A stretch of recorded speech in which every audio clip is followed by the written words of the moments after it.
I received a message from a viewer stating that he started his vehicle, went inside, I guess, trying to let the vehicle warm up in maybe some cold weather.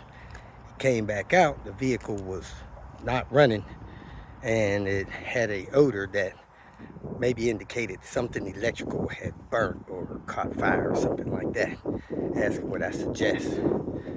Unfortunately, if you don't see something visually under the hood that looks like it's burnt, you're going to have that thing towed to a mechanic, preferably the dealer. It's likely something that they have common occurrence on, some manufacturer defect. We call that built broke.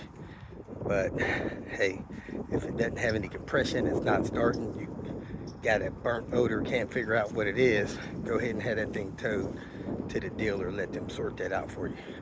Sorry I wasn't more help. Have a great day.